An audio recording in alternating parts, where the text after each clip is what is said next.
Welcome to Whispers in the Dark. If you're watching alone, maybe turn on a light. And if you've ever been curious about what lurks beneath the surface of the internet, the real surface, beyond the crime forums and marketplaces, this story might change your mind forever. This is the tale of the room that watches, a dark web horror story. My name is Lena, and I used to believe the internet had no secrets left. I was the type who dove into rabbit holes, old forums, forgotten image boards, abandoned projects, digital ruins. I liked the idea that behind every dead link was a story. But curiosity doesn't just kill the cat. Curiosity can invite something in. Curiosity can open doors. And doors don't always close. A few nights before everything began, I remember a strange thought dragging itself through my mind. If something on the dark web was truly dangerous, truly forbidden, why would anyone leave a link to it? Wouldn't it hide itself? Wouldn't it choose who can find it? I laughed then. I'm not laughing now. This is the story of the link that buried itself in my computer, and the room on the other side that still watches me. It started in a private cybersecurity forum I frequented. Someone with a brand new account, titled Null Spectre, posted a thread for researchers only. Found a persistent onion link. Don't click unless you know what you're doing. No screenshots, no explanation, just a link, long, messy, ending in .onion. The replies were jokes, people asking if it was a rickroll, a phishing page, or a fake. But one thing caught my attention. Every time someone posted under the thread, their comment disappeared within minutes. Not deleted, erased, cleanly, perfectly. I saved the link, not because I intended to click it, but because I wanted to examine its pattern. That's when I noticed something wrong. The link changed every time I copied it. That shouldn't be possible. Randomness, maybe. A bug, a paste error. I should have walked away, but I clicked it. Tor opened a blank page. No menu, no color, just text. Welcome, Lena. A chill ran through me. It wasn't my username. It wasn't anywhere in my profile. Then the text vanished, and new words appeared. You've been chosen to witness the room. The screen flickered. A video feed appeared. A plain, windowless room lit by a harsh fluorescent bulb. A camera in the corner. A wooden chair in the center. Empty until it was. Something moved at the edge of the frame. A figure stepped into view. A man-shaped thing, tall and stiff, like its joints weren't made for human motion. It walked to the chair and sat, bending wrong, unnatural. Then it lifted its head and smiled, a smile of recognition. He knew I was watching. My mouse froze, keyboard unresponsive. The figure raised its hand and pointed, not at the camera, at me. Then the stream cut. Black screen. Text. Return tomorrow. The tab closed itself. I didn't want to go back. But the next morning, Tor was already open. The link was loaded, waiting. This time, the room wasn't empty. Someone knelt beside the chair, hands behind their back, head bowed. A muffled, terrified sound echoed faintly. The tall figure stood over them, hand pressing on their shoulder. The kneeling person lifted their head toward the camera, their eyes locked onto mine. Desperate, wild, begging, they mouthed, "Help me, please." The tall figure jerked their head forward, away from the camera. Then the stream cut.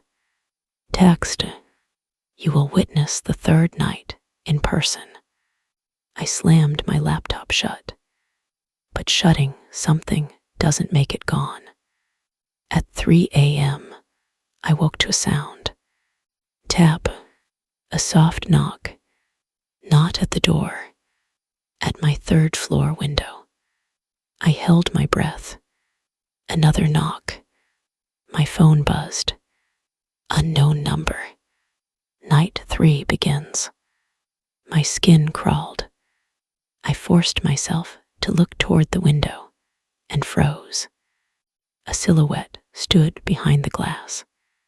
Tall, rigid, wrong, the same shape from the room. I fell backwards, knocking over my lamp. When I scrambled up again, the figure was gone. Another message arrived. Open the window. I didn't, but somewhere across the courtyard, a window squeaked open. A faint scream followed moments later. Cut short, silenced. I didn't sleep. I shouldn't have turned the computer on. But fear can pull you toward answers you don't want. The moment door opened, the stream began. The room, the chair, someone was tied to it, head down, hair over their face. I leaned closer. The shirt, no. The hair, no, no, no. It was me. My face lifted slowly on the screen. My double stared into the camera, smiling a slow, puppet-like smile. My voice, distorted and layered, came through the speakers. You opened the window. The tall figure stepped behind my bound double. Its hand rested on my shoulder, her shoulder, like a claim. My voice spoke again. Night 4 is yours. Stream ended. I stayed awake. Lights on, curtains drawn. At midnight, every light in my apartment died at once. My phone buzzed. Look behind you. I didn't want to, but something in the room shifted, air pressure, a presence. I turned. A tall figure stood in the corner, half in shadow, watching. My breath hitched. It stepped forward, too slow, too deliberate, too controlled. I stumbled backward, but when I reached for the door, slam, it shut itself. My phone vibrated again. A live stream had started from my phone's camera, broadcasting me to the site, to the room. The figure in the corner didn't move, but something invisible wrapped around my chest, pulling me toward my desk. My legs moved on their own. I sat in front of my webcam. My reflection stared back, but the reflection, it wasn't synced. It moved slightly after I did, smiled when I didn't. The screen flickered. My reflection leaned in close, closer than I was physically capable of. It whispered, you are in the room. Everything went black. I woke hours later on the floor. Alone, window open, cold air blowing in. My computer was off, phone dead. For days, I tried to rationalize it. Nightmares, hallucinations. But then I noticed something wrong with my reflection. It's delayed. Not much, just enough. When I turn my head, it follows half a second later. When I blink, sometimes it doesn't. And sometimes it smiles on its own. I don't use Tor anymore. I don't need to. Sometimes my computer turns on by itself. The camera light glows. A notification appears. Night 5 begins. I don't want to know how many nights there are. But if you're hearing this, take this as a warning. Don't follow strange links. Don't investigate forbidden corners of the web. And if you ever see someone watching you from a live stream, someone too tall, too still, too patient, close your browser. Or better yet, run, because some rooms don't just watch you. Some rooms want you. If you made it to the end, thank you for being brave enough to stay.